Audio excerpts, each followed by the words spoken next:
Olá pessoal, tudo bom? Eu sou Cristiano, sou engenheiro agrônomo, sou consultor, trabalho na empresa Macroorgânico Consultorias em Orgânico e Agroecologia. Esse vídeo a gente vai estar fazendo aqui em parceria com o pessoal da DEOP e que a gente está atendendo o pessoal de Cascavel, de uma cooperativa de leite da agricultura familiar, que estão interessados em desenvolver um projeto de produção de leite orgânico. Então esse vídeo aí se destina aí para a gente dar um suporte, uma apresentação geral aí para o pessoal da cooperativa, para os associados entenderem o que é essa proposta de leite orgânico, para ver que não é nada assim muito longe da realidade. Então a proposta dessa apresentação é falar um pouco sobre produção de leite orgânico, normas e tecnologias. Para o vídeo não ficar muito longo, vamos dividir ele em duas partes. Aí a gente faz o início e depois tem um outro vídeo. Bom, mas para a gente dar início aí à proposta, primeiramente entender um pouco o mercado, né? Nos últimos anos tiveram algumas notícias aí muito que denegriram muito a questão do leite, né? Leite com formol, com soda cáustica, água oxigenada, muitas adulterações no leite trouxeram grandes problemas para a cadeia. Contrapartida com isso, os benefícios do leite orgânico têm sido muito estudados, né? Tem vários nutrientes, vários compostos no leite orgânico que só existem no leite orgânico e que cada vez mais tem surgido e a pesquisa da área de nutrição tem colocado aí a existência dos CLAS, do ômega 3 e outros fatores. Isso leva ao quê? O resultado da demanda muito grande no mercado. Aqui, hoje estamos gravando o vídeo dia 30 de junho de 2020. Pesquisa na internet, R$ 14,90 o litro de leite orgânico à venda pela internet. Pode até que se encontre um pouco menos, mas sempre aí gira na casa dos R$ 10 o litro. A demanda, isso mostra o quê? Que a demanda está muito mais alta do que a oferta, né? Então, para o pessoal entender como que a gente trabalha a produção de leite orgânico, algumas normas básicas que a gente tem que seguir para pensando objetivamente em certificação, né? A gente vai certificar a produção orgânica o quê? 12 meses após a última aplicação química, ou seja, adubos e venenos, no pasto e nas áreas de alimentação suplementar, milho, mandioca. Então, tem que fechou 12 meses da última aplicação química, tanto na área de pastagem quanto na de alimentação suplementar.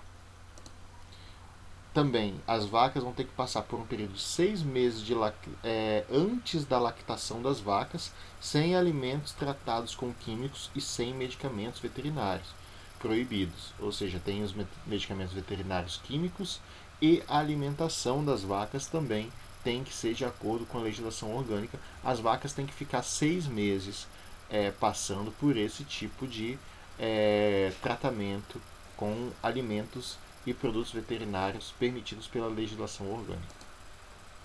Barreiras vegetais, se for necessário, se você tiver vizinhos que aplicam agrotóxico ou na mesma propriedade mesmo. Eu não vou certificar toda a minha propriedade.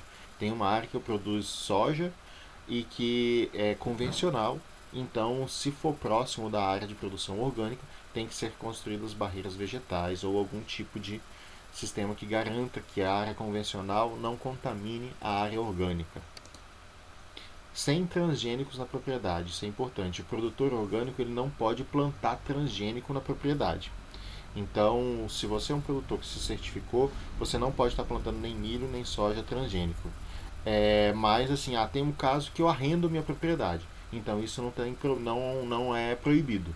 Né? Eu arrendo minha propriedade para plantio de soja e aí o plantador de soja ele planta transgênico. Isso não tem problema porque não é mais o produtor que é o responsável por aquele talhão, aquela propriedade. Né?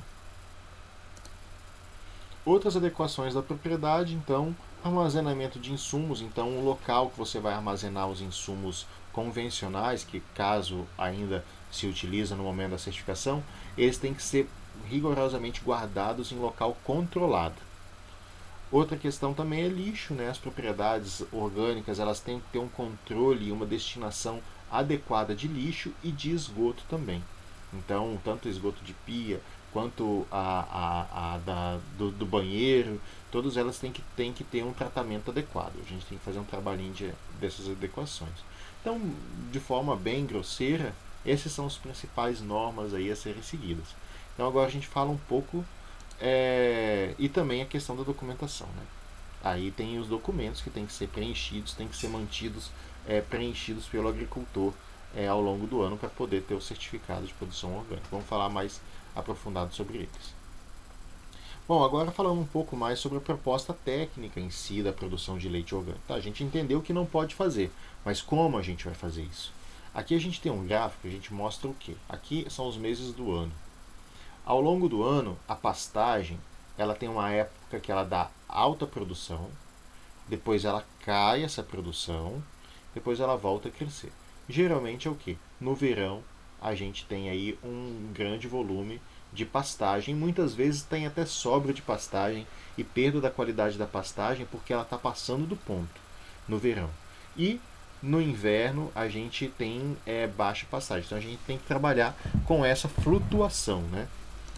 Então, na produção orgânica de leite, o pasto é a principal fonte de alimentação para a produção de leite orgânico. É a forma mais fácil da gente produzir o alimento, visto que a disponibilidade de rações ela ainda é muito baixa no mercado. Muito, muito baixa, difícil de achar, e quando acha, o custo é bem elevado. Então, o pasto vai ser a nossa principal fonte de alimentação do gado. Né? Então, tem essa questão da flutuação que a gente chama, né? Uma hora tem muito pasto, sobra, outra hora falta pasto. Né? Então a gente tem que resolver isso. Né? Então no verão a gente tem excesso, boa disponibilidade, e no inverno a gente vai trabalhar aí pensando aqui na região do Paraná, aveia e azevém, que são os cultivos que se adaptam ao período de frio. Agora a gente tem um outro problema grande que são nas escassez nas entre safras, que é o que? Antes do pasto do inverno ficar pronto, que o pasto do verão já parou de crescer e o pasto do inverno ele ainda não chegou no ponto. Então a gente tem um período aí de entre safra. E também antes do pasto do verão voltar. Muitas vezes acaba o pasto do inverno e o pasto do verão ele ainda não voltou. Então a gente tem aqui, geralmente estão localizados nessas duas épocas aqui. São as entre safras de pastagem. A gente tem que trabalhar com isso. E como que a gente trabalha nesse sentido? Então, a primeira proposta é a divisão da área em 60 piquetes, pensando aí na alimentação do verão. É piqueteamento da pastagem. Por que em 60 piquetes? Seguindo a proposta do PRV, do Pastoreio Racional Voisin, onde a gente vai ter aí uma boa disponibilidade de pastagem quando a gente faz pequenos piquetes na área. Trabalhamos com corredores laterais e corredores centrais também, em alguns casos. Aqui é um exemplo de um projeto de piqueteamento que eu fiz com o pessoal daqui de Laranjeiras do Sul. A gente vai trabalhar com o quê? Com ponto ótimo de repouso. O que é o ponto ótimo de repouso? É o ponto da pastagem que ela não está nem muito nova e nem muito velha. A gente até já fez um videozinho falando sobre isso. E quem quiser aprofundar mais, a gente pode refazer esse vídeo aí e vocês podem estar assistindo esse vídeo falando sobre o ponto ótimo. Por que a gente faz 60 piquetes? Porque esse ponto ótimo ele varia muito de época do ano. Tem época que o pasto vem mais rápido, tem época que o pasto vem mais devagar, de acordo com a evolução da fertilidade do solo também. Solos mais férteis, com a evolução da fertilidade do solo, o pasto ele fica pronto mais rápido. Solos menos férteis, a pastagem demora a chegar no ponto. Então, por isso que ter um maior número de piquete vai facilitar que o gado sempre pastoreie o pasto no ponto ótimo. O que é o ponto ótimo? Nem quando ele está passado, muito fibroso, que não vai dar uma nutrição adequada, e nem quando ele está muito novo, que vai prejudicar a pastagem. A pastagem ela se degrada quando o gado fica se alimentando do pasto antes da hora. Então também aí o consórcio com amendoim forrageiro, né, na pastagem também é uma orientação que a gente geralmente faz, porque o amendoim forrageiro é uma leguminosa com um alto teor de proteína, e aí a gente aumenta o teor de proteína do pasto. A gente sabe que a importância da ração muito está ligada ao teor de proteína, a elevação do teor de proteína na dieta do gado, e a gente eleva esse teor de proteína com consórcio com leguminosas aí, pensando no verão, amendoim forrageiro. Então aqui algumas imagens de piqueteamento, né, de pastagem. Então aqui uma área com gado com piqueteado. Aqui corredores, é importante que os corredores sejam largos, não fazer corredor estreito. Para quê? Aqui já tem um pouco dessa vossoroca aqui abrindo, né? Então aqui a erosão começa a surgir, isso daqui depois pode virar vossoroca. Então o corredor a gente geralmente trabalha com uma largura boa, dessa daqui para mais, porque esse corredor aqui, se o pasto se desenvolve bem aqui, esse corredor ele vira até piquete em determinados momentos do ano. E falando um pouco sobre o ponto ótimo de repouso da pastagem, então pessoal, o que é esse ponto ótimo? É o momento adequado. Como que a gente identifica o momento adequado de estar liberando o gado na pastagem? Pensando em braquiárias, vai ser quando a formação dos primeiros primórdios florais, quando as primeiras flores começarem a aparecer, e também quando as primeiras folhas secas, senescentes, aparecerem na base da planta. Pensando na aveia, qual que é o ponto ótimo?